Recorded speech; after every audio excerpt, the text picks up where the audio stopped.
Hey everybody, welcome again to Convertible Conversations. We've been in this little short series where we're talking about who are you listening to? Are you listening to the evil, negative, worry-producing accuser voice, whom I call accuser man, or the good, positive, peace and joy producing voice of Christ in you? Well, there's an easy way I've found to check and see who you're listening to. Are you worrying, uptight, stressful, and full of angst? I know what that's like.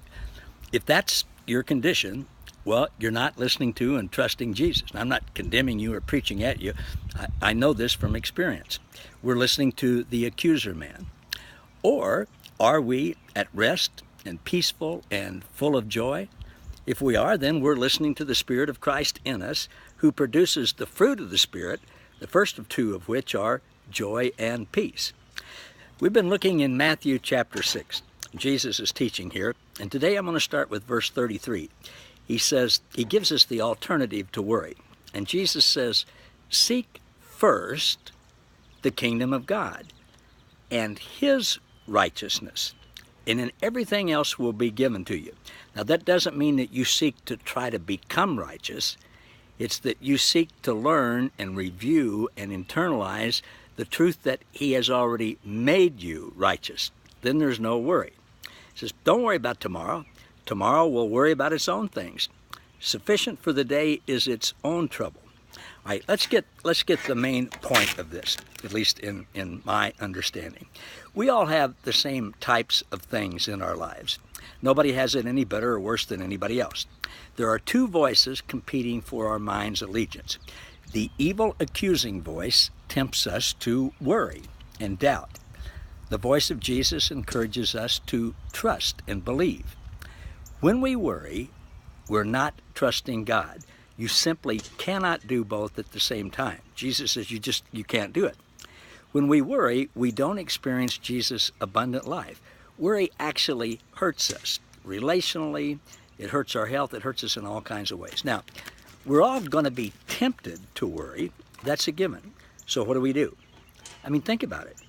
How do you handle worry? What do you do when a thought of worry comes to your mind? Those thoughts of worry don't come from us. They don't come from God. They come from an evil voice.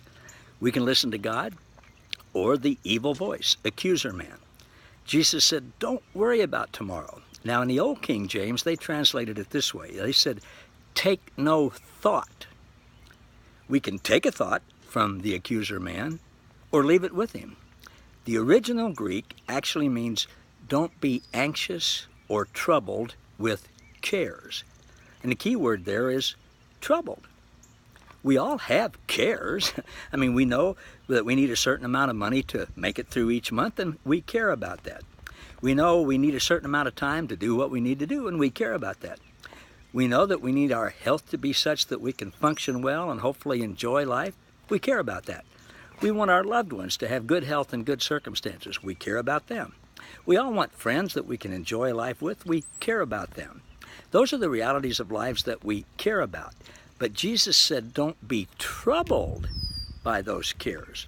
And again, we have these two different voices that compete with the allegiance of our mind regarding them. One voice says, I'll take care of all these things. I know what you need. I will provide. Don't worry. My grace is sufficient.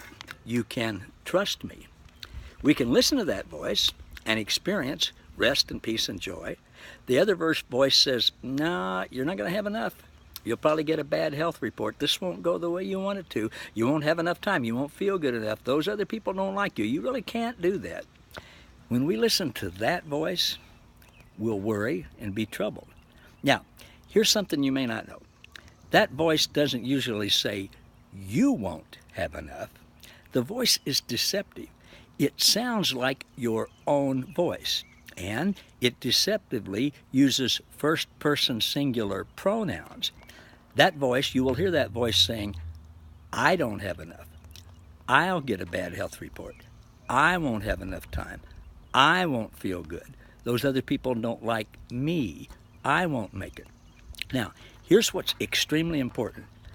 If we don't know that there's an evil force that is our enemy, that's trying to get our mind to believe it, and impersonating our own voice, we will think those things are our own thoughts. But they're not. We can make them our own thoughts. We can take those thoughts and make them our own, but Jesus says you don't have to. Take no thought of those things. When we listen to the accuser voice, we're going to worry, guaranteed. So if you hear something that makes you worry, causes stress, gives you angst, you get uptight, that's not from God. You're not hearing from God, and you don't have to take it. You can say, nope, not taking that. When you listen to God, you will only hear things that make you peaceful, joyful, patient, kind, good, gentle, and restful. They're totally opposite things. Two people can be in the same place at the same time, experiencing the same situation, and one person will see opportunities and trust God for them. The others will see catastrophes and take those nasty thoughts of the evil accuser man. We have the choice. So what's it going to be? We're going to learn more in the next 2 or 3 days about how we can not take those thoughts and instead trust Jesus. I think it'll encourage you. I think it'll help you. See you then. Thanks for watching.